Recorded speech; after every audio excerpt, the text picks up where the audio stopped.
Hola, ¿qué tal? ¿Cómo están? Soy Henry Bauer, encargado de innovación de la Municipalidad de Independencia, y les doy la bienvenida a el tercer capítulo de ¿Qué está pasando en Independencia? Este nuevo programa, esta nueva oferta de contenido digital que estamos haciendo en este nuevo canal Independencia Ciudadana. Es un programa producido por la Corporación de Desarrollo Social con el apoyo de Independencia Cultural y la Municipalidad de Independencia, con el auspicio de Enel Distribución y Buen Día Diseño. Sin más, les presentamos el programa que viene en este episodio. Partimos con la interesante entrevista que tenemos con el jefe de seguridad, Juan Mora, donde abordaremos los enfoques de seguridad que tiene la Municipalidad de Independencia. Luego tenemos un interesante episodio del taller de serigrafía con Cristian de Flúor Natural. Y luego, por supuesto, una interesante cápsula histórica donde con Dante Figueroa hablaremos de Independencia en la cuna del fútbol chileno. Luego seguimos con otro capítulo más de taller de coquedamas con los chiquillos de Planeta Musgo. Y finalmente, una cápsula musical con nuestras amigas de Yorca. Recuerden seguirnos en nuestras redes sociales que están apareciendo ahora en pantalla y por favor vayan a ver los capítulos anteriores de ¿Qué está pasando en Independencia? Los pueden encontrar en Facebook, en Instagram y en YouTube.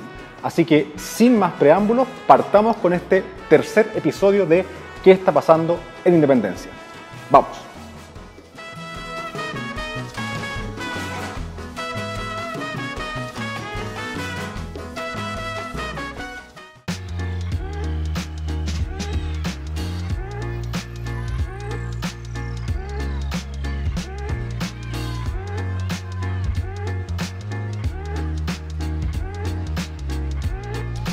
Bienvenidos, bienvenidas. En la sección de entrevistas a personajes relevantes de la gestión municipal nos encontramos hoy con el jefe de seguridad y además de fiscalización, don Juan Mora. Muchas gracias, Juan, por estar con nosotros. Hola, muchas gracias por la invitación.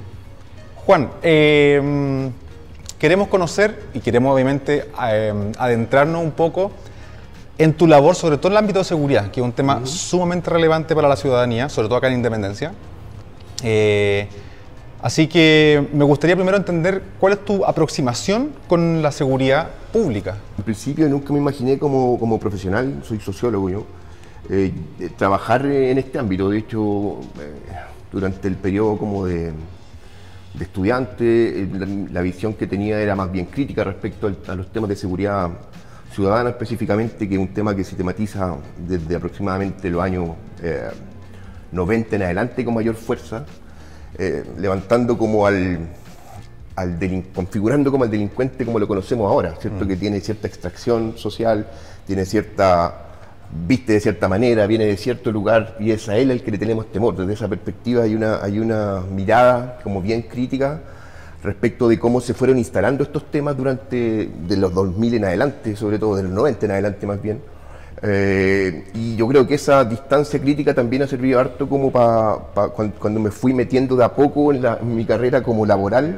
Esa mirada crítica, esa distancia respecto del tema en particular me ha servido harto como para tener una perspectiva distinta de lo que es seguridad. Yo creo que seguridad y prevención principalmente es una ventana súper interesante para cualquier persona del ámbito social o de cualquier otro ámbito, porque permite abrir una ventana a la participación de la gente, a la organización, a explorar en los barrios cómo está el tejido social, cómo se relaciona la gente entre sí, porque este tema de la seguridad tiene mucho de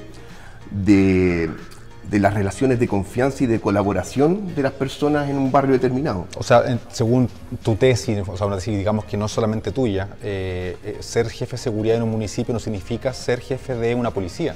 No es lo mismo, de un cuadro, de un grupo de personas como que buscan reprimir ciertos actos, sino que están más pensando en la prevención y en el trabajo un poco con la comunidad, que sea también, que sea parte también de ese trabajo, como que en el fondo sea un trabajo en conjunto entre comunidad y municipalidad. Claro, o sea, por supuesto, yo creo que el tema de seguridad tiene una profundidad mayor que lo que uno podría visualizar en primera instancia, o lo que en primera instancia la comunidad exige, que es mayor policiamiento, mayor presencia policial, mayor persecución del delito.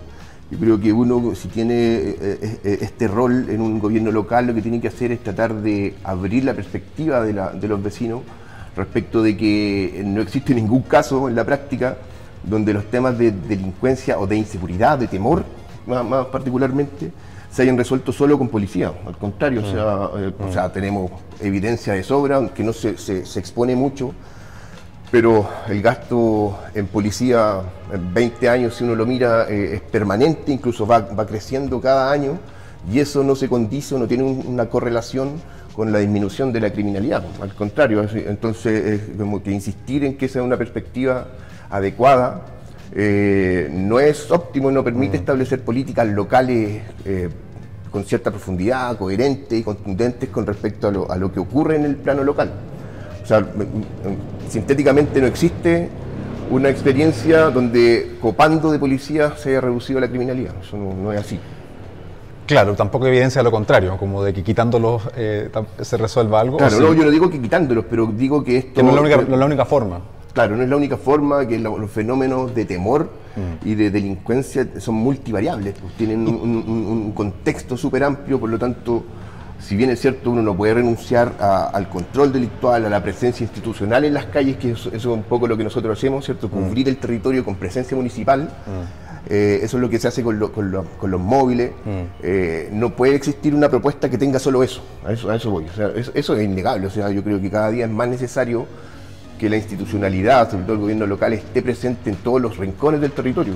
Pero eso no puede estar alejado de una propuesta más comunitaria, más de vinculación con la gente y más de restablecimiento o de fortalecimiento del tejido social y de la confianza entre la institución y las personas. Perfecto. Entendemos la visión o la impronta como lo que caracteriza la visión tuya respecto a la seguridad pública acá en Independencia, pero primero, ¿cuánto tiempo llevas tú trabajando en este puesto, en este lugar como de la seguridad municipal? Yo llevo 8 años aproximadamente, o sea, la gestión del alcalde Durán.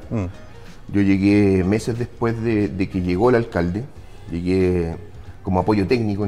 Cuando yo llegué habían 2 personas, de hecho no existía oficina de seguridad antes del año 2013. Lo que existía eran proyectos, iniciativas que venían desde el gobierno central a ejecutarse en un barrio que elegían ellos. De hecho era el barrio Paz, el único proyecto que estaba en ese momento funcionando, que era un proyecto que se focalizaba en un barrio que lo elegían desde el gobierno y no había una propuesta local de seguridad. Interesante. Entonces hay el área de seguridad probablemente se crea un poco contigo. Sí, pues yo llego como apoyo técnico y lo que hago es construir una propuesta teórica y práctica de cómo va a funcionar la oficina de ahí en adelante, digamos. De ahí, bueno, hay un documento. ¿Y cómo era la situación de seguridad en la comuna? Cuando tú llegas acá a trabajar, ¿con qué te encuentras? O sea, cuando hay que implementar un poco este desafío grande de armar una área de seguridad municipal, ¿con qué te encontrás tú acá en la comuna? A ver, lo primero es que había un municipio totalmente desconectado de la comunidad. O sea, yo siempre me acuerdo de que para una presentación alguna vez estaba haciendo como un PowerPoint de los primeros que hice para presentar qué queríamos hacer. Puse Municipalidad de Independencia en Google y aparecía la MUNI con la reja en la entrada. El Palacio Consistorial con reja. Claro, el edificio consistorial con una reja.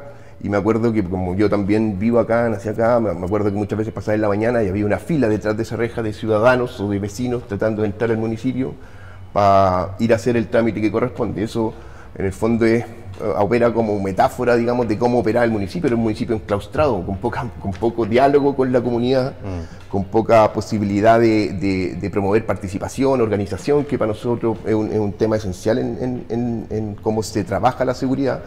Y por lo tanto había una atrofia participativa en los vecinos. Habían vecinos que lo que hacían principalmente era externalizar la seguridad. Es decir, que usted es responsable de cuidarme, necesitamos más carabineros, cuídeme. Y no había una percepción, una visión de que la comunidad también tiene un rol relevante en esto.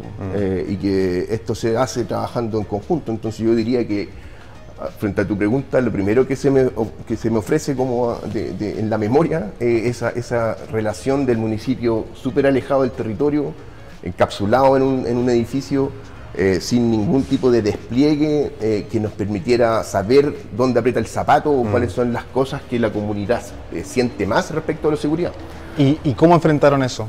Porque finalmente se identifica cómo es la problemática, esa desconexión. O sea, sí. Imagino tú tienes una noción de lo que es la seguridad, lo contaste recién, Pero te encuentras con esta desconexión. ¿Y qué tuvieron que hacer? ¿Cómo enfrentan eso? Bueno, y lo primero que hicimos fue postular a proyectos. Como todos los municipios similares a nosotros, lo que tenemos que hacer es ir a buscar recursos para poder armar lo que queríamos armar.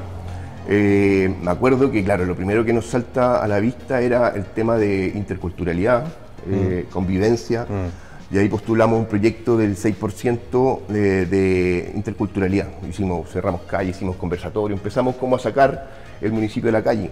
Empezamos a generar un espacio de encuentro entre los vecinos donde antes no lo existía. O sea, antes había puro choque entre dos visiones o más del mundo respecto de cómo vivir en los barrios.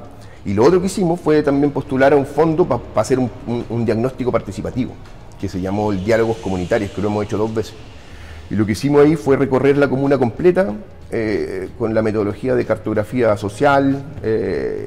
Recorrimos las 26 unidades vecinales, poníamos mesas en las calles principalmente y hacíamos conversaciones con los vecinos para que nos pudieran identificar, localizar en el plano cuáles eran los puntos de mayor temor, cuáles ellos desde su percepción consideraban que eran los sectores más peligrosos de los barrios, y además fuimos identificando recursos existentes en los barrios, que aquí habían, yo estoy convencido de que aquí hay harto recurso comunitario, que en ese momento estaba súper poco explorado, súper poco explotado, había harto potencial en la comunidad que no se había relevado. Entonces ese recorrido inicial fue súper potente porque nos permitió tener una foto más o menos acabada de lo que la gente, de lo que la comunidad sentía y percibía respecto a los temas de seguridad. Y ese fue nuestro pilar como para después armar el Plan Comunal de Seguridad Pública, que es la herramienta con la que nosotros trabajamos hasta el día de hoy. Esto estamos hablando que partió ese proceso hace 8 años aproximadamente, de ir levantando, recogiendo las inquietudes y la percepción de seguridad por las comunidades. Y después hicimos una actualización, que eso fue hace como 2 años atrás. Perfecto. Yo creo que esto tiene que ser una tarea permanente. O sea, yo consigo que el diagnóstico, sobre todo en temas de seguridad, que es tan dinámico y varía tanto, tiene que ser una línea de trabajo permanente, pero ahí topamos con recursos que tenemos pocos, como todos los municipios. Me imagino. Oye, ¿y cuáles han sido? O sea, obviamente la metodología se plantea de una forma y ha permitido ir actualizando información, pero ¿cuáles han sido los avances? Es decir, ¿cómo ha resultado aplicar esa metodología? Pero antes que me cuente, vamos a hacer una pausa, porque vamos a sacar el primer bloque y vamos a seguir en el segundo bloque, así que esperen acá porque damos un aviso a una pequeña mención y volvemos en el siguiente bloque con Juan Mora, el jefe de Seguridad Municipal de Independencia.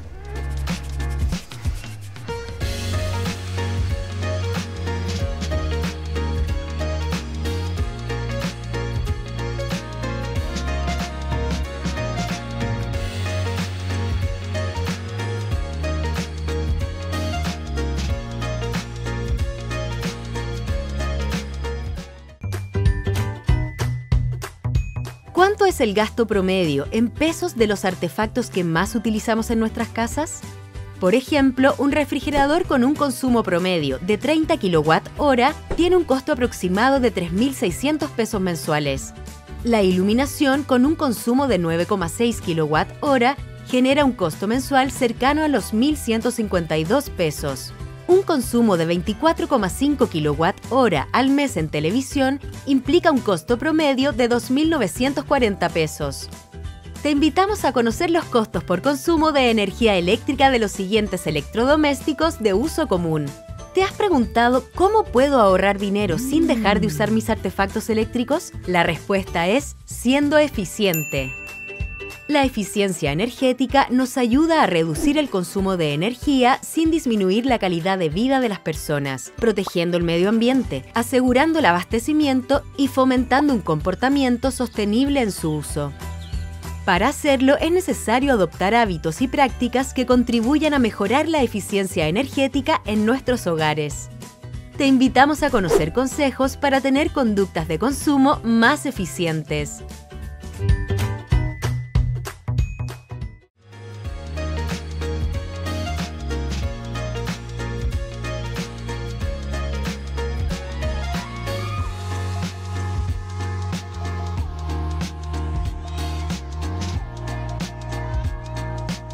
Y continuamos en el segundo bloque con la entrevista en profundidad con el jefe de seguridad municipal, Juan Mora, que nos estaba contando el proceso que había sido iniciar el área de seguridad en Independencia.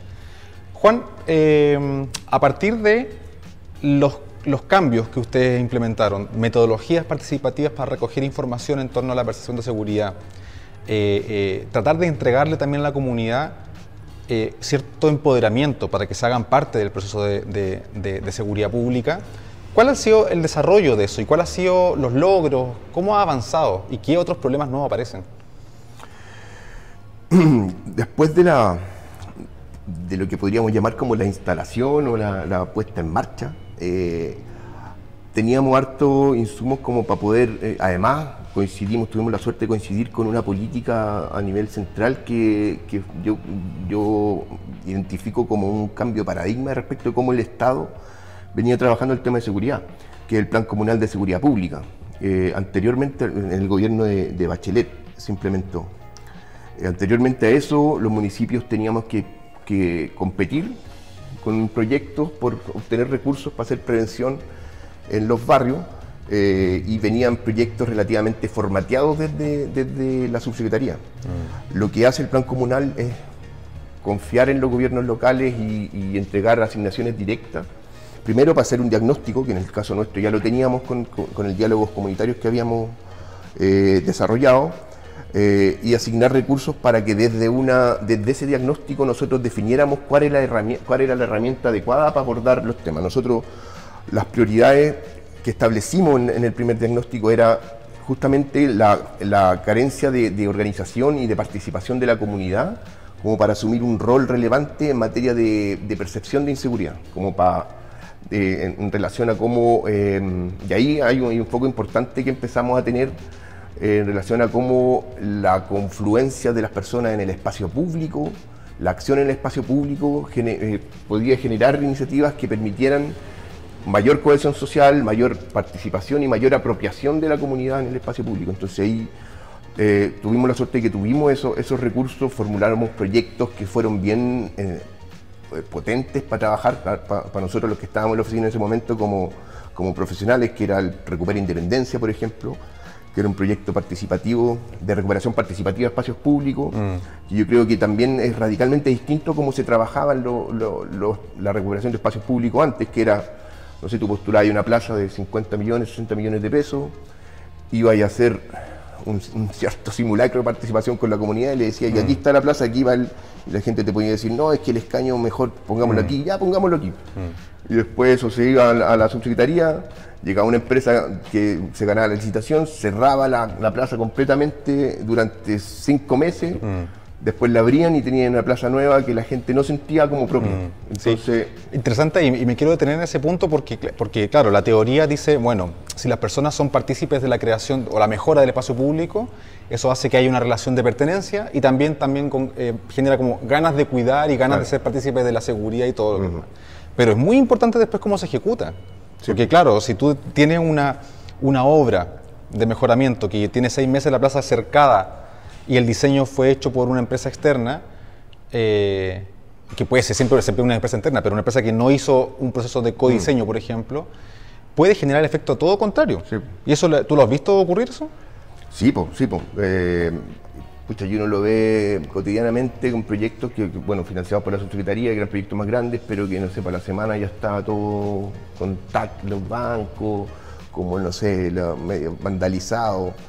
Entonces lo que nosotros nos propusimos primero abordar espacios públicos más pequeños que no eran foco de atención de los grandes recursos, de los proyectos, que eran platabandas, rincones subutilizados, espacios que se convertían en microbasurales, que finalmente son la experiencia inmediata de un vecino que abre la puerta y va a tomar la micro, y se encuentra todos los días con una esquina que está súper subutilizada, súper deteriorada, y por lo tanto lo que hicimos fue poner la identificación del espacio a recuperar al interior del proceso del proyecto. Una cuestión que fue para la subsecretaría como una incoherencia absoluta, porque ellos necesitaban que le entregáramos la planimetría y toda la cuestión diseñada. Claro. Y nosotros convertimos esa focalización en un proceso de participación.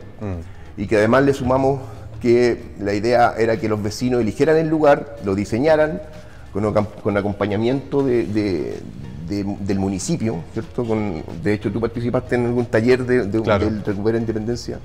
Claro, porque aparte era un proyecto que estaba improvisando, o sea, estaba, digamos, innovando sí, en el cómo se ejecuta un proyecto de construcción, y eso desafía un poquito también las estructuras de cómo funciona la entrega de recursos. Claro, problemas tanto a nivel como de la subsecretaría y también a nivel municipal, porque a veces nos faltaba, no sé, un tornillo, y es imposible comprar un tornillo a través del aparato municipal, o sea, es como un parto. ¿Y son las 3 etapas? ¿Cuánto dijiste son las 3 etapas? Las 3 etapas duró 4 años, en esos 4 años recuperamos 42 espacios públicos. Ya. 3 etapas como año 1, año 2, claro. Ya, perfecto. El primero, y después fuimos modificando, fuimos mejorándolo. Se recuperaron 42 espacios públicos, y eso significa 42 grupos de personas, formalizadas o no formalizadas como organización, que se activaron y se pusieron como objetivo recuperar un espacio aledaño a su espacio de vida cotidiana. Entonces para nosotros fue bien potente, surgieron organizaciones potentes ahí, hay proyectos que están hasta hoy día súper bonitos, súper apropiados, y hay otros que resultaron menos, digamos. Pero sí. ¿Cuáles son? O sea, que tenemos, tú dijiste platabandas recuperadas, es decir, plantación, murales. Hay espacios, en el principio habían ocupación de espacios públicos, podían ser carnavales, espacios de encuentro. Hay espacios como, por ejemplo, hay uno que resultó súper bien, que en la Plaza Central, que se pusieron habían chiquillos que hacían, ¿cómo se llama esto? Como ejercicio físico, de musculatura, mejor. Claro, tiene un nombre, no me acuerdo ahora. Pero ellos lo hacían en unos juegos que estaban súper deteriorados, y postularon Recupera, compraron fierro principalmente y se pusieron a trabajar ahí, y ahora es un espacio que además genera una condición de vigilancia natural, porque están, no sé, hasta las 12 de la noche, bueno, ya no se puede porque está ahí. Sí, no, claro, pero hasta las 12 de la noche ocupando un espacio positivamente, y eso obviamente genera desplazamiento de alguna otra actividad o incivilidad. Sí, es curioso eso que el unidad de seguridad, en vez de dedicarse, o sea, no solo dedicarse a comprar más patrullas y a presencia en el espacio, también ayuda a generar espacios de encuentro, mejoramiento de espacio público, que se supone que es como otra área, es más como el área SECPLA, ponte tú, claro, pero está interesante. Pero más, o sea, una muy buena experiencia, pero más allá de eso, estos 8 años también han habido dinámicas nuevas, porque una vez que uno soluciona problemas, tienen que aparecer también nuevos problemas y nuevas dinámicas. ¿Cómo ha estado esa situación actualmente? Sí. Bueno, nosotros tuvimos la suerte de entrar a un municipio, a un territorio en plena transformación sociodemográfica, urbana. Estos 8 años, Independencia ha crecido. Yo creo que hay 2 variables que son determinantes para entender las problemáticas que hoy día tenemos en materia de seguridad. Que primero es la densificación en altura, con un marco normativo que era el plan regulador anterior, que era muy laxo, muy permisivo, y que generó torres de alta densidad, y eso sumado a la precariedad de la inserción de la población migrante que se ha asentado en la comuna, genera a la vez que una oportunidad de dinamización del territorio, también genera una serie de dificultades y de problemas relacionados a convivencia y a seguridad finalmente.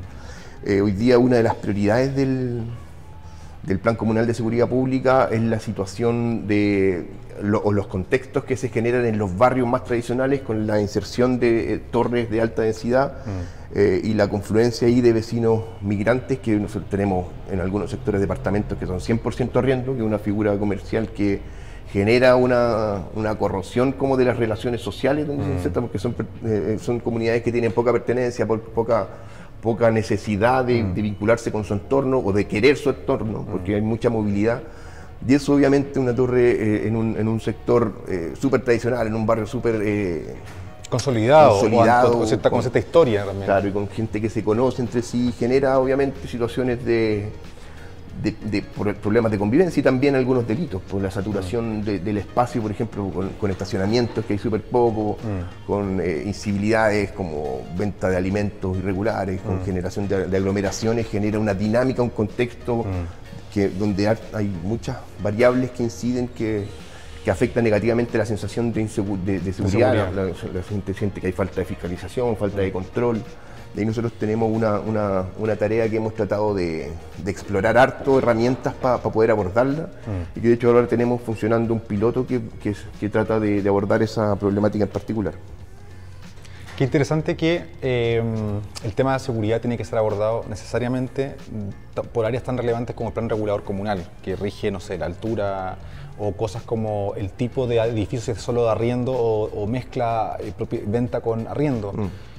Cómo irrumpe un barrio, un edificio muy grande con mucha población de manera muy abrupta, podría ser más paulatino. Sí. Esos también son temas que impactan el ámbito de la seguridad.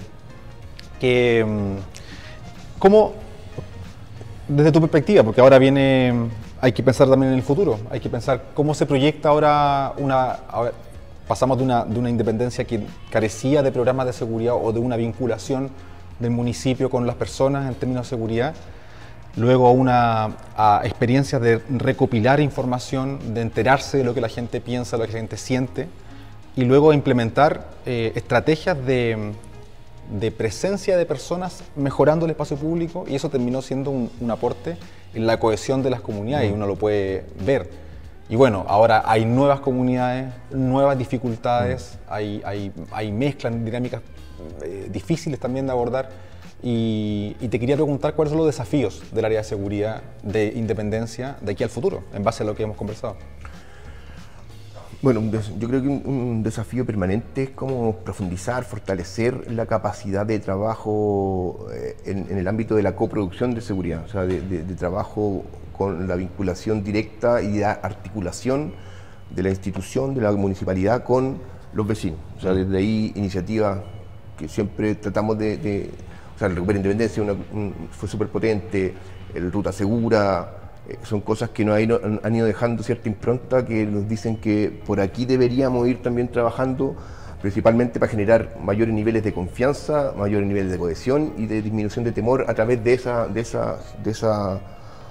estrategias. Pero también creo que hay un ámbito importante en el contexto actual que tiene que ver con la reforma de Carabineros, por ejemplo, donde creo que el gobierno local tiene mucho que decir, mucho que aportar. O sea, se habla de la reforma principalmente con foco en el tema de los derechos humanos, en el tema del control de orden público, que ahí claramente hay falencias importantes, pero nadie habla de repente de cómo las comisarías pueden ser un espacio más acogedor, por ejemplo, para la comunidad, cómo puede haber una perspectiva más ciudadana en las comisarías, cómo podemos aportar los municipios para una policía de mayor proximidad, con mayor conocimiento y vinculación con las problemáticas locales, más relación efectiva entre los mandos de las comisarías y el alcalde. El alcalde tiene pocas atribuciones como para incidir en la planificación de Carabineros. Carabineros tiene una planificación súper centralizada, responde a sus altos mandos, y tiene poca noción de las problemáticas que sienten los vecinos en la calle. Creo que este proceso como de recorrido territorial que nosotros hicimos es también una necesidad en Carabineros. No veo por qué no podría desarrollarse, por ejemplo, una experiencia piloto con profesionales del área social o profesionales de municipio trabajando al interior de las comisarías. Como que he trabajado o pensado harto con el concepto de comisaría abierta, de cómo podemos hablar de un paradigma distinto en la relación de las policías, como las conocemos, militarizadas como son en Chile, en los espacios más locales. Entonces ahí yo creo que hay dos líneas de trabajo que son motivantes para uno que trabaja en esto, y también hay harta pega y harto que proponer para abordar esas dos cosas. Y en esa línea, ¿tú conoces referentes internacionales que hayan avanzado hacia cosas similares a lo que estás pensando? Sí, de hecho tuvimos la visita hace un par de años del jefe de la policía en Uruguay. En Uruguay hubo una reforma policial súper potente donde la policía civil, me acuerdo que una cosa de las que nos dijo que me quedó resonando harto es que la tendencia como de la policía uruguaya, el horizonte final, era visualizar policías sin armamento en las calles.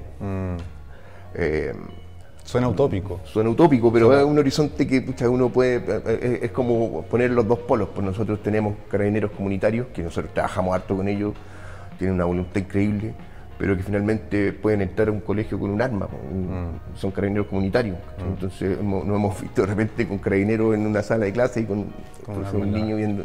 Entonces esas cosas son como avanzar hacia una perspectiva más de vinculación con la comunidad, de una policía más ciudadana. Madrid tiene un ejemplo importante también. Entonces hay hartos referentes que permiten pensar que sí es posible desarrollar, sobre todo en el plano local. Yo no digo que Carabineros se transforme en una cuestión casi una sala cuna, una sala cuna gigante. Claro. No, pero se entiende que debe haber capas, sí, y que la vinculación a veces de instituciones grandes con las personas pasa por crear capas intermedias que puedan generar estos filtros y esta cercanía. Oye, está muy interesante, pero se nos acaba el tiempo. Te queremos agradecer mucho la visión que nos has presentado de lo que ha sido la seguridad municipal en Independencia. Y te dejo con una última reflexión en torno a qué tenemos que pensar en esta comuna respecto a la seguridad. A ver, yo creo que tenemos que pensar siempre en que, un poco lo que decía al principio, que no hay ninguna experiencia de reducción de la criminalidad ni de desplazamiento delictual que no haya sido trabajando en conjunto con los actores principales para abordar esto, que es la comunidad en primera instancia, con un rol protagónico de apropiación de su propio espacio, de su propia comunidad. El municipio, que tiene que tener una vocación de trabajo con una vinculación, pero fanática por el terreno, por el trabajo con la gente, y las policías, que tienen el desafío de ser mucho más cercanas, mucho más eficiente también en algunos temas como el tráfico, el control de armas, que yo creo que está bien al debe. Entonces, nada, o sea, es un tema gigante que ofrece muchas oportunidades, que a veces es mirado como, efectivamente, como que somos policías todos, y no, pues es algo que tiene hartas oportunidades y dimensiones de abordarse. Dimensiones, claro. Muchísimas gracias por tu tiempo, Juan. Usted, bueno, por mientras despedimos a Juan, le damos las gracias por estar aquí en el canal Independencia Ciudadana, dándonos la visión de cómo ha sido el desarrollo de la seguridad municipal en la Comuna Independencia. Así que te agradecemos mucho, nosotros nos despedimos de ti, pero ustedes sigan acá porque sigue más contenido en Independencia Ciudadana, el canal que estamos creando acá en la Comuna Independencia. Adiós, chau, chau.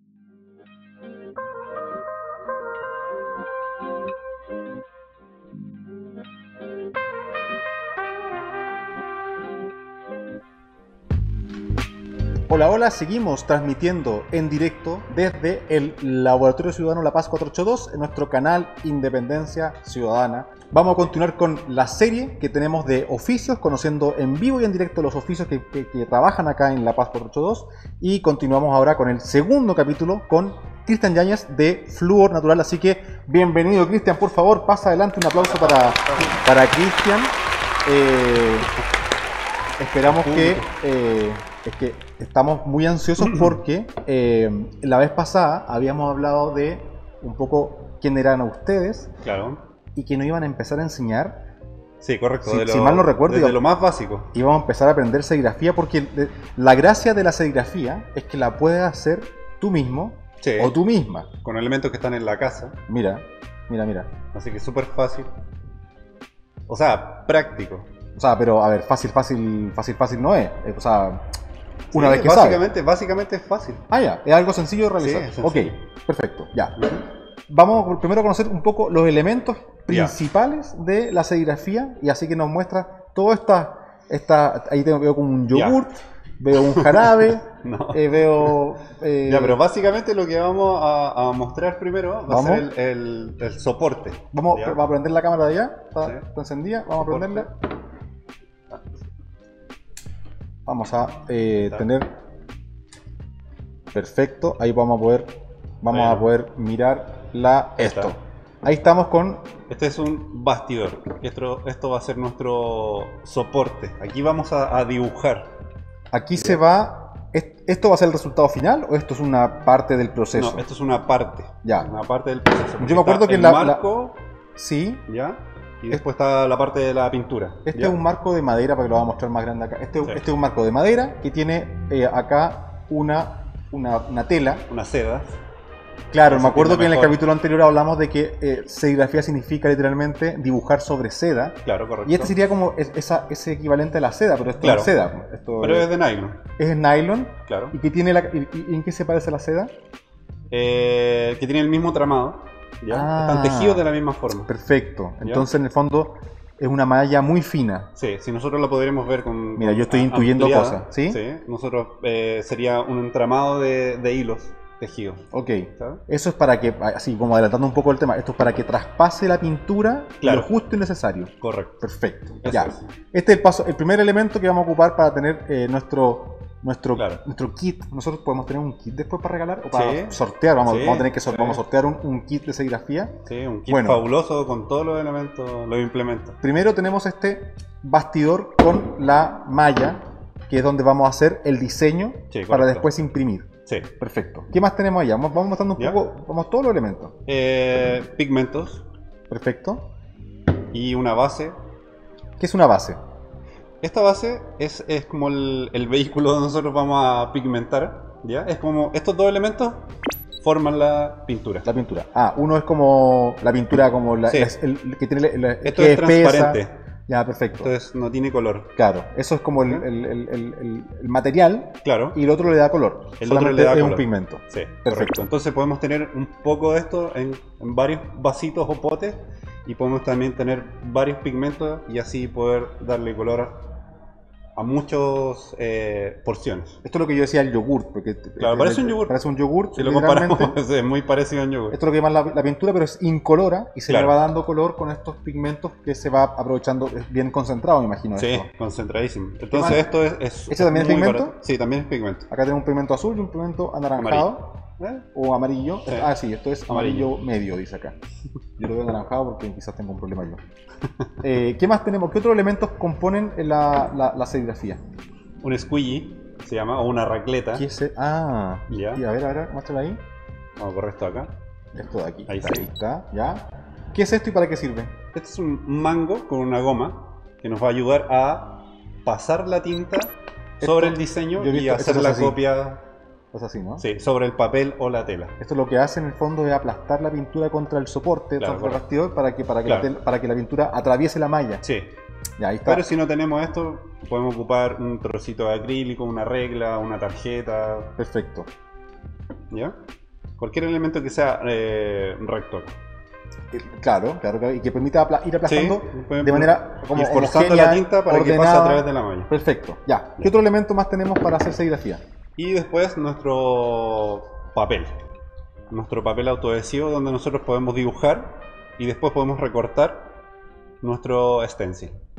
¿Y eso para qué? Ahí me perdí. ¿Para qué? Esta parte, porque nosotros tenemos que hacer nuestro diseño, porque si no... Espérate, eso es obligatorio tener como... Espera, se nos cayó. A ver. Recógelo nomás, vamos, eso. Agáchate, estamos en vivo. Estamos... Así la televisión, en vivo. Sí. Espérate, ¿y es obligatorio que tenga triángulos? No. Eso, vamos a ejemplo nomás. ¿Ya?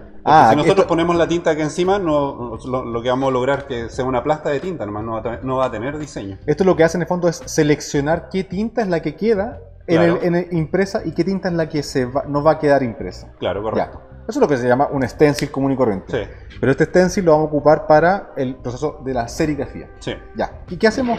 ¿Qué tendríamos que hacer? Entonces nosotros lo que podemos hacer es básicamente... Ahora, yo puedo hacer stencil más complejos que este, ¿cierto? Porque sí, mucho unos más. triángulos... No, ejemplo nomás. Ya, o sea, yo puedo dibujar... Bueno, depende también mi habilidad, ahí en ese caso, gráfica o técnico manual. Sí, pero que eso no sea un impedimento. Eso hay que... Normalmente, cuando yo siempre enseño esto, la gente le tiene mucho miedo a esto, porque es algo muy desconocido. Claro. Pero ya cuando la gente empieza a probar, ve que es muy entretenido y ahí ya empieza su imaginación a soltar ideas Y esto, espérate, Y se empiezan a plasmar ahí en esto está en papel autoadhesivo. Sí, papel autoadhesivo que pueden encontrar en una librería. Claro, y sobre el papel autoadhesivo voy dibujando con el cortacartón, con el cartonero, Sí. con el cutter, Sí, con el cúter. con el cúter, y vas dibujando un diseño. Y tienes que ser muy cuidadoso de que donde va dejando el vacío Claro. es donde va a quedar ¿Dónde va a traspasar la tinta? la tinta. Sí. Exacto, eso es lo que, porque claro, uno puede dibujar cualquier cosa y después al traspasarlo Claro. queda nada que ver a lo que Sí, uno se imaginó. siempre tenemos que recordar que estamos en el primer escalón, se podría decir como de la etapa de la serigrafía, así podemos ir avanzando. Ya, Se pueden hacer formas con esto muy básicas, ¿ya? Podríamos hacer cosas un poquito más finas, pero son un poco más complejas y no sería el caso. Ya, en el fondo, cuando tú haces serigrafía profesional, lo que hemos visto en el capítulo anterior, cuando vimos como un afiche, no se hace Claro. con esto. No, para nada. Se hace con otras técnicas. Pasa a otro proceso, un proceso químico. Ok, es otra cosa un Químico poco más. y fotográfico. Exacto, más complejo. Claro. Y esto, bueno, Que para entender eso hay que pasar hay primero que pasar por acá. aquí primero. Sí. Perfecto. Y vamos a hacer un ejemplo en vivo. Sí, en vivo. Perdón. Voy a tomar un poco de café, pero después. Ya, vamos a hacer un ejemplo en vivo de serigrafía, pero implica tomar esto y pegarlo sobre esto. Pero, ¿y si alguien no tiene papel autoadhesivo? Puede ser una hoja de cuaderno normal, una funciona. hoja de impresora también. No es necesario que sea plástico esto. No, Puede no ser es una necesario. hoja Sí. A4, papel bond, Sí, común y autoadhesiva o... corriente. Perfecto. Lo ideal es que sea autoadhesiva para no poner cinta scotch y cosas así. Claro, pero también se podría hacer de otra forma. Sí, Y después correcto. aplicar igual como Sí, aplicar. Ya, se va a aplicar ok. igual. Estupendo. Oye, súper interesante, pero antes de ponerlo en marcha, Ujú. vamos a tener que esperar al siguiente capítulo, porque Correcto. ya tenemos información suficiente para Sí. quedarnos con la intriga y con las ganas de ver el siguiente capítulo con... Sí, porque antes de esto hay que preparar la pintura. claro. Y eso va a ir en el otro capítulo. Así que vamos a esperar hasta la próxima semana para saber cómo se hacen los primeros pasitos de bebé en el mundo de la serigrafía Con stencil. con stencil, porque vimos que habían, Sí. lo vamos a ver más adelante, pero hay otros que son más complejos. Pero bueno, quédense acá en el canal porque sigue más contenido, pero por mientras despedimos a Cristian y nos vemos la próxima semana, ¿cierto? Sí, La próxima semana nos vemos. ahí Ya. mismo. Despídete, Cristian, de tu público que tanto te quiere. Así Chao, que, chao. chao, nos vemos.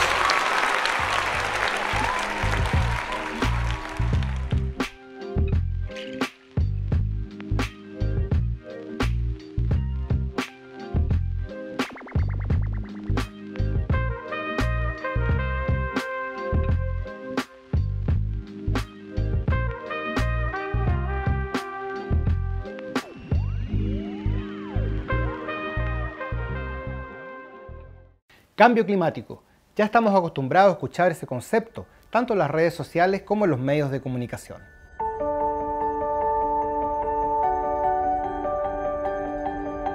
Pero ¿sabemos exactamente qué es? ¿Cuáles son sus causas? ¿Cómo nos afecta? ¿Qué podemos hacer para desacelerarlo y para mitigar sus consecuencias? Existen dos causas principales para explicar el cambio climático.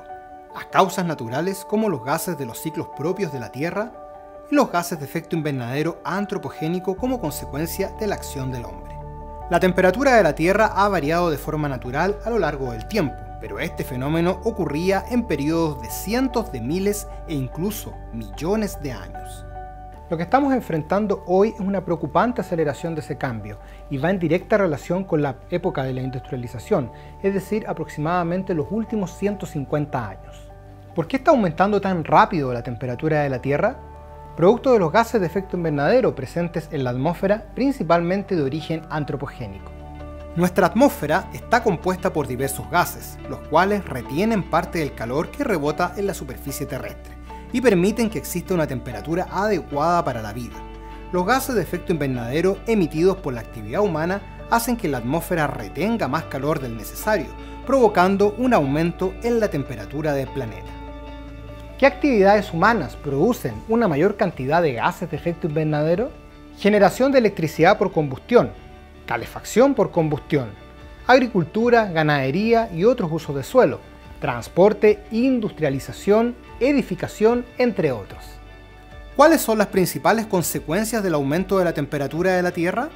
Cambios en los ecosistemas y desertificación, acidificación de los océanos, extinción de especies, fenómenos meteorológicos extremos cada vez más intensos, como sequías extremas, olas de calor, lluvias excesivas, derretimiento de los polos provocando el aumento del nivel de los océanos de 1,7 milímetros por año en promedio y por consecuencia inundaciones, marejadas y aluviones o tornados.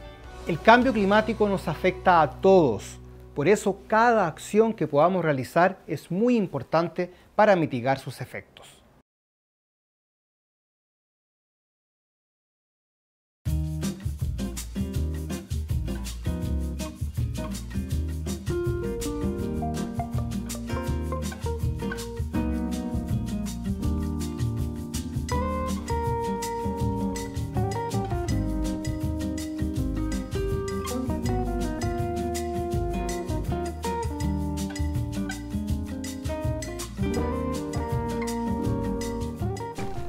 Hola, ¿qué tal? Bienvenidos, bienvenidas. Ustedes ya ven que está acá al lado mío Dante Figueroa, el encargado de patrimonio de la Municipalidad de Independencia. Así que vamos a continuar con la serie de historia de la Comuna de Independencia. Y esta vez ya partimos como con los temas que tú nos vas a traer. Así que Dante, por favor, cuéntanos qué nos traes hoy, qué divertida anécdota del pasado de Independencia nos vas a traer hoy. Oye, mira, bueno, yo soy bien futbolero, así que voy a poner mis temas de fútbol, no los voy a aburrir tanto porque hay mucha cosa, pero bueno, Independencia es un barrio obviamente en donde el fútbol es parte de su género y de su ADN.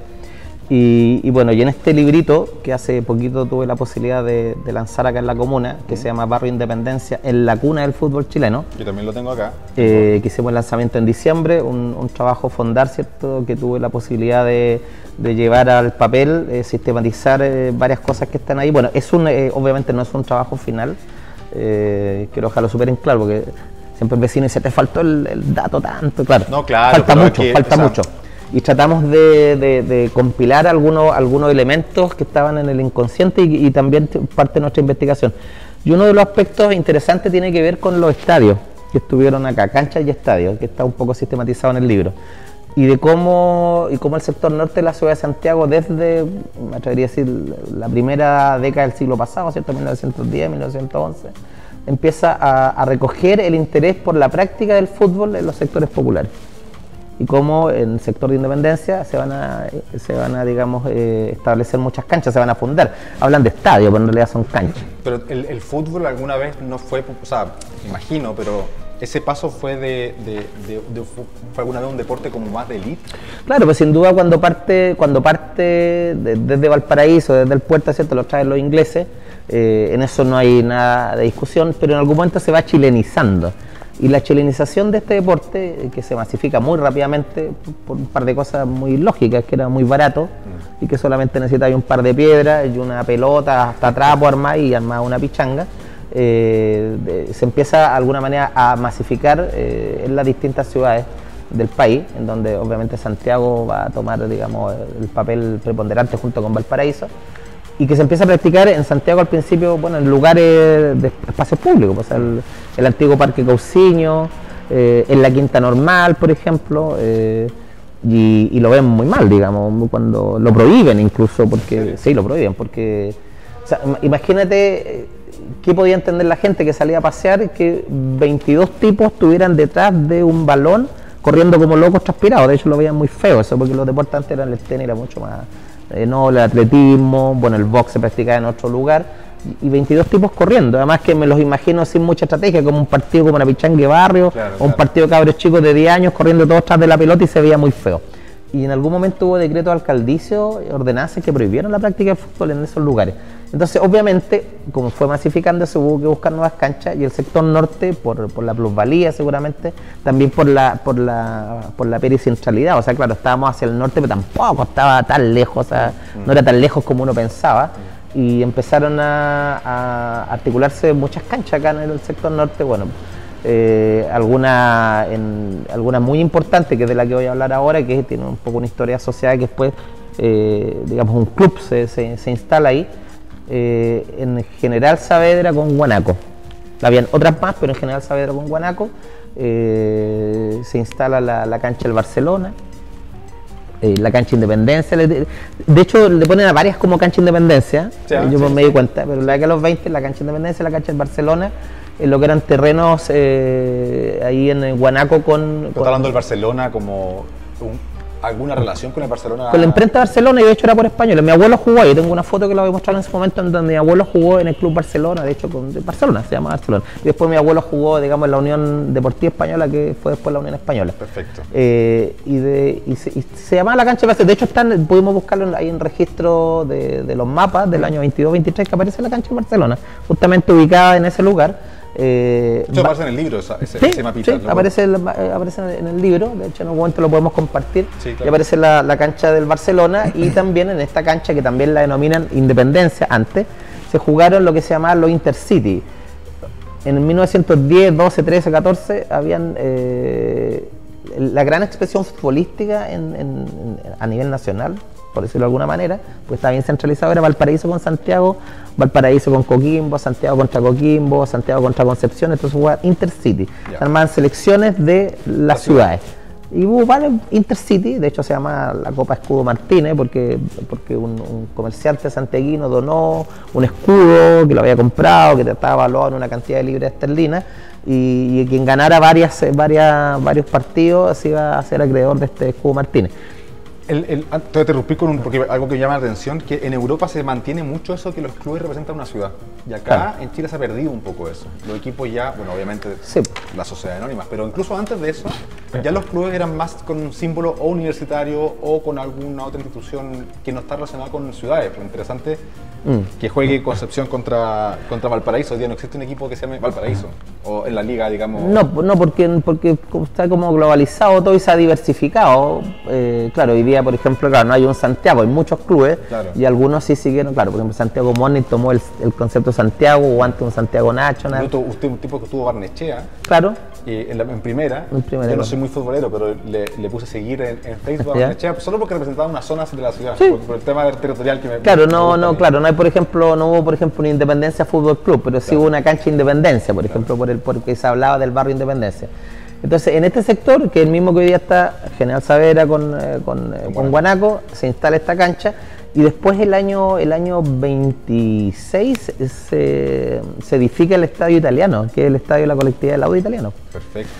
Y ahí se va a desarrollar una situación muy particular, que es, me atrevería a decir, la primera gran digamos, el gran problema que tiene el fútbol a partir de un hecho, digamos, un conflicto que termina en muchas muertes. La primera debacle, por decirlo de alguna forma, un accidente grande.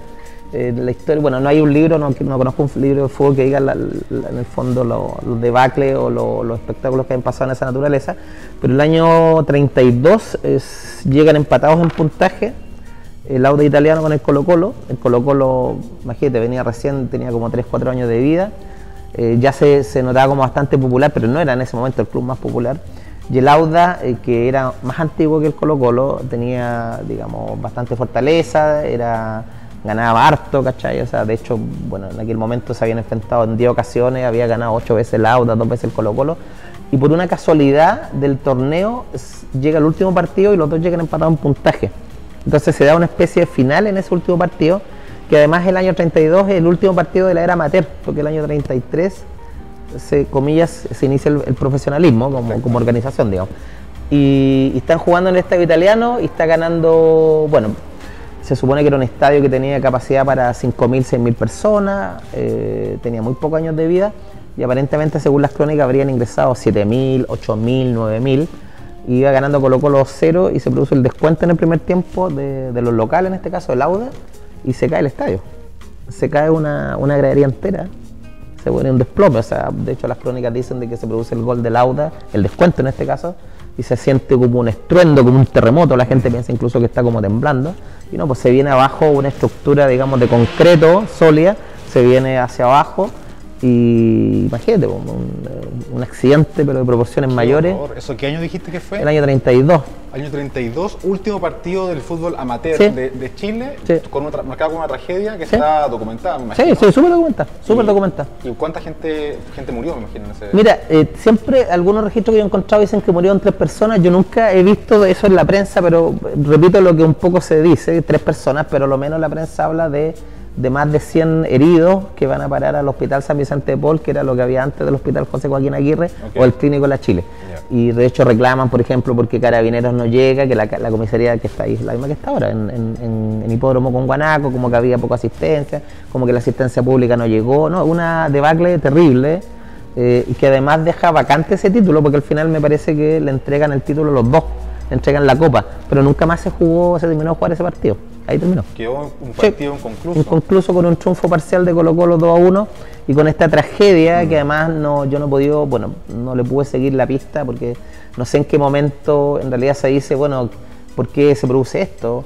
Empiezan a hablar de que quién dio la autorización de obras para que se aprobara esto, cuál fue la causal real, que había mucha gente, estaba mal construido el estadio. No sé, ¿quién se llevó más saco de cemento? Le echaron más arena, Claro. lo construyeron mal, robaron los fierros, construyeron mal la Es lo estructura. que corresponde a cualquier pericia. Claro, y aparentemente, claro, se realiza una investigación y todo quedó en nada, o sea, quedó tan en nada que después los terrenos del estadio son comprados por la esposa de Luciano Kulczewski. Ya. Y la casona, que era el antiguo casino del estadio, Luciano Kulczewski, el mismo arquitecto. el mismo que Luciano construyó Kulczewski, el mismo Luciano Kulczewski del barrio, castaños. sí, el mismo Luciano Kulczewski.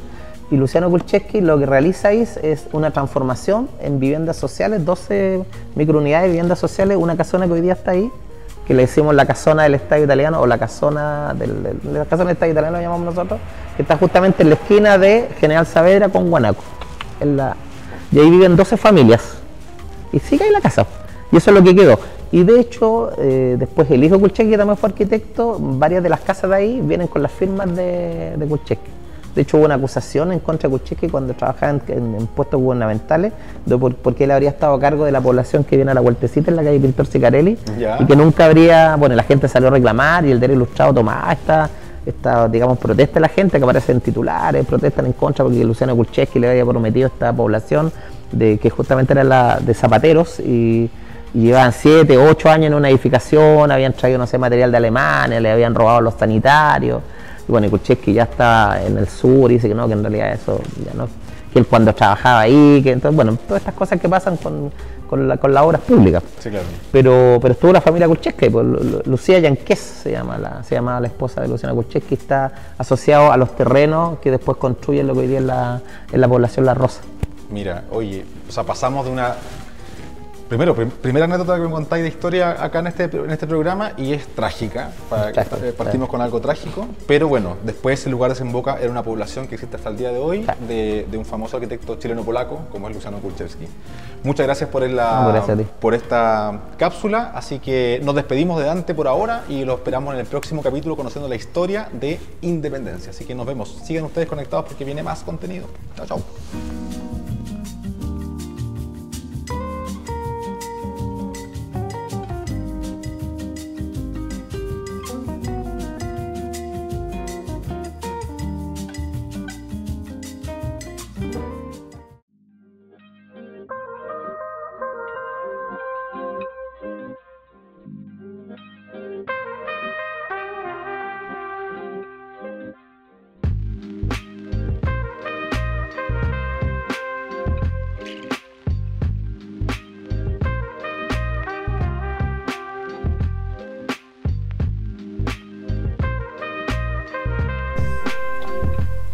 Y estamos nuevamente, segundo capítulo con Planeta Musgo en nuestra sección de talleres residentes, oficios residentes de La Paz 482, aquí en el canal de Independencia Ciudadana, con Lucrecia y Julio de Planeta Musgo nuevamente. Un aplauso nuevamente para Planeta Musgo. Recuerden visitarlos en sus redes sociales que están apareciendo aquí en este momento abajito, para que conozcan lo que están haciendo. Recuerden que son un emprendimiento de coquedamas, que es una técnica de musgo que que explicamos en el capítulo anterior, así que vayan a ver el capítulo anterior y ven que es un coquedama. Pero ahora vamos a conocer en profundidad el detalle de qué es un kokedama y por qué hacer kokedamas. ¿Cuál es el objetivo? Primero, hola Lucrecia, hola Julio. Gracias.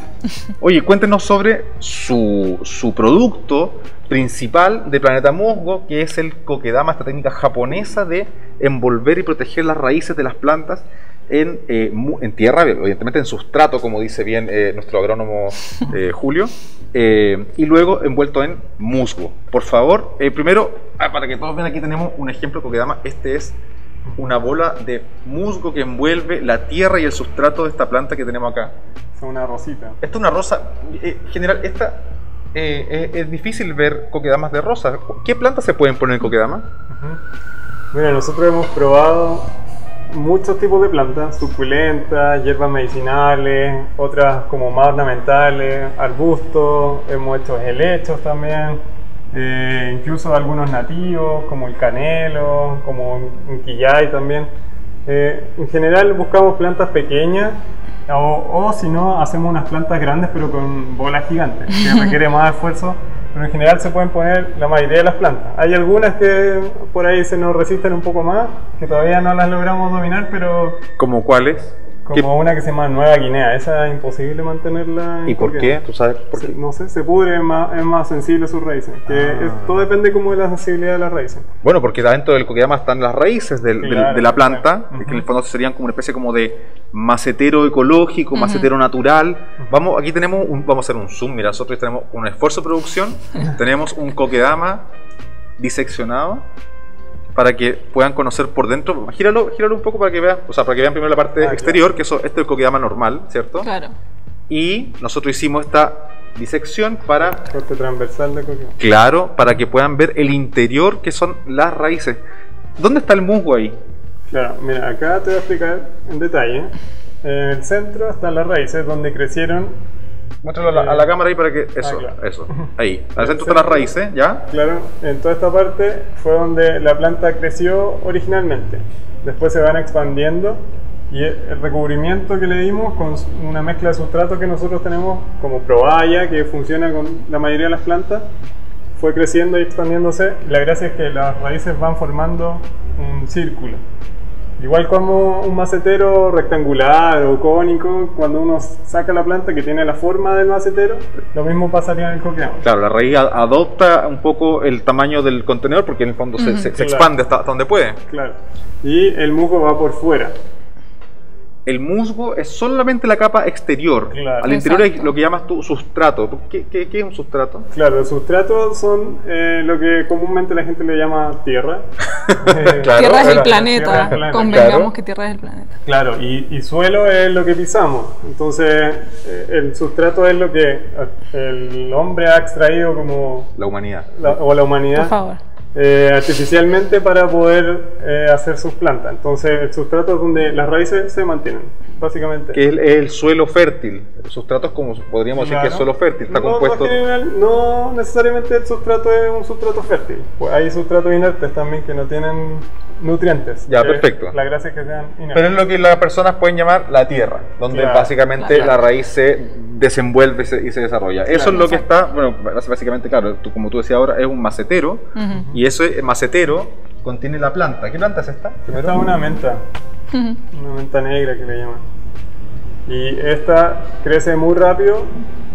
Hicimos un experimento con esta y la diseccionamos. Y obviamente va a volver a crecer, por eso elegimos esta plantita para no dañarla. Y bueno, el musgo recubre el sustrato, como les contábamos en el capítulo anterior, y otorga humedad y además evita que los nutrientes se laven, porque en los maceteros el riego es así y todo se pierde por debajo. En cambio, en esta el riego es por inmersión, que le llaman, que es como sumergirla básicamente, y como una esponja absorbe y se va humedeciendo todo el contorno del kokedama. Espérate, ese es un detalle importante. Tú me dices que para regar esto no hay que echarle agua directo, como uno riega una planta normal. Hay que sumergirla o dejarla reposar en agua, que es lo que nosotros recomendamos. A ver, tráeme hay un bol ahí, producción. Tú dices que para regar esto lo que hay que hacer es llenar de agua un recipiente Claro, y luego sumergirlo reposar así. en agua. ¿Cuánto, y qué hace? ¿El agua se mete El sola? agua va subiendo por capilaridad, que se llama este efecto, y se va llenando en los lugares donde está más seco. Entonces sube el agua, literal. Y pueden ver que en las partes más oscuras es donde está más húmedo, y como ven es súper uniforme, como está regado o mojado. Entonces esa es la gran gracia del Kokedama, que la planta, a pesar de que tiene un contenedor pequeño, crece súper bien. Esta planta ha crecido desde una patilla bebé, ahí la pueden ver, y ahora mide por lo menos unos 20 centímetros. Claro. Y esto en un poco más de 2 semanas, por ahí. Entonces, la ventaja, la gran ventaja, o sea, la principal, porque debe tener varias, de envolver en musgo las raíces de la planta, es el tema de capturar humedad, absorberla y mantenerla y distribuirla homogéneamente en todo el sustrato, en toda la tierra, digamos. Sí. Claro. O sea, el agua y la tierra quedan húmedos de manera homogénea, igualita, en todas partes, y así la planta tiene crece mejor, digamos. Eso me está diciendo. Por supuesto. Claro. Con propiedades adicionales de que se vea más natural, que sea como más manipulable, que sea decorativa, muy decorativa, y que además que sea ecoamigable también, que eso es súper importante porque estamos dejando de ocupar el plástico, por ejemplo, u otras fibras quizás que también se pueden utilizar. Pero a ver, me está diciendo que en el fondo el macetero no es tan eficiente, es menos es macetero normal. Si yo quiero un macetero de tierra cocida, como de arcilla. Claro. Lucrecia, ¿tú qué opináis de eso? ¿Es mejor el macetero? ¿Cuál es ¿Por qué tengo que preferir un Kokedama? La verdad, si me preguntas a mí como enfermera, no como enfermera. La verdad es que yo encuentro que el Kokedama, la gracia que tiene, además de todos estos beneficios, es que es lo más parecido a la naturaleza. Y como queremos acercar la naturaleza dentro de la casa, está bien un macetero, cumple la función de mantener el sustrato dentro de algo para no tenerlo en la tierra, o sea, en el suelo nuestro, digamos, claro, sin ensuciar toda la casa. Pero si tú lo piensas, en la naturaleza está el musgo y lo que hace es trabajar en equipo con el resto de las plantas. O sea, de repente si hay sequía, el musgo siempre es capaz de tomar humedad del aire y compartirla con las raíces de las plantas. Perfecto. Por lo tanto, en este caso, lo que el macetero haría solamente es retener el sustrato adentro. Cuando tú le echas agua, ok, se mojan las raíces, no siempre tan uniforme, y se pierde abajo, siempre hay que poner un platito. A diferencia de este, que quizás a algunas personas le puede parecer un poco más engorroso el tener que tomar un bowl, meter la planta adentro, esperar unos 10-15 minutos, que es lo que demora en absorber el agua, pero si uno lo piensa un poquito más allá, en realidad lo que está haciendo es tomar un elemento de la naturaleza, tenerlo acá, que nosotros lo amarramos en fondo para que mantenga la forma, pero el musgo lo que va a hacer es compartir el agua que retuvo con las raíces, por lo tanto la planta se mantiene perfecta. Es como una maqueta del planeta, es como una muestra, un ejemplo, una muestra ¿cómo se llama esta muestra médica? En el fondo, que es una maquetita, un sí, ejemplo de cómo funciona realmente el musgo, la planta y la tierra en armonía. Totalmente. Oye, está súper interesante y claro, esto es como un pequeño ejemplo de cómo el musgo opera en la naturaleza, pero el musgo tiene también funciones importantes en la naturaleza. Por supuesto. Sabemos, no sabemos, pero lo vamos a ver. Ustedes lo saben. Sí. Ustedes lo saben. ¿Y nos pueden contar sobre...? No. Pero nos van a contar en el otro capítulo, porque vamos a hacer una serie, estamos haciendo una serie de oficios residentes en La Paz y nos van a contar de a poquito, para generar mucho hype, para generar mucho entusiasmo en las personas que ven este canal, de cada una de las propiedades de los Kokedamas y del musgo en la naturaleza. Así que véanos en el próximo capítulo. Así que eso, nos vemos. Chao. Chao, gracias.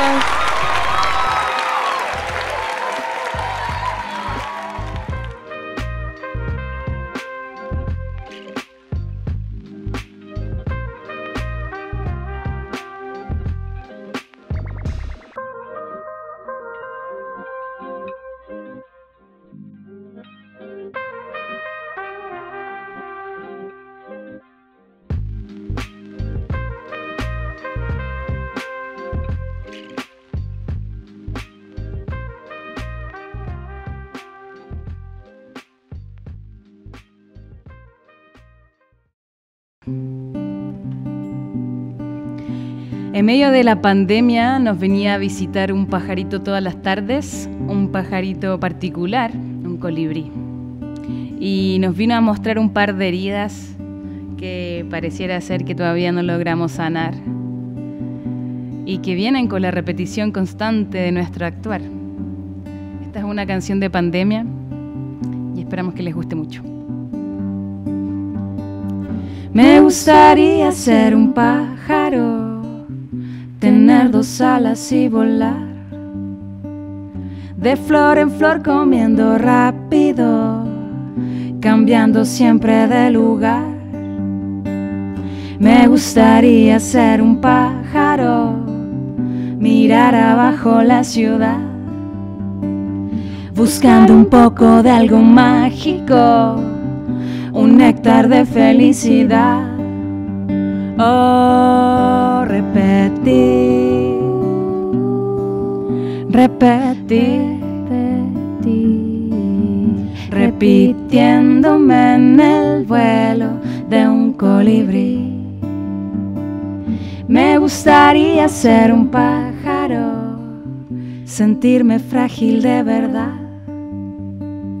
Y es que salir se pone cuático cuando te quieres escapar. Oh, repetir, repetir, repetir, repitiéndome en el vuelo de un colibrí. Oh, oh, repetir, repetir, repitiéndome en el vuelo, repitiéndome en el vuelo, repitiéndome en el vuelo de un colibrí.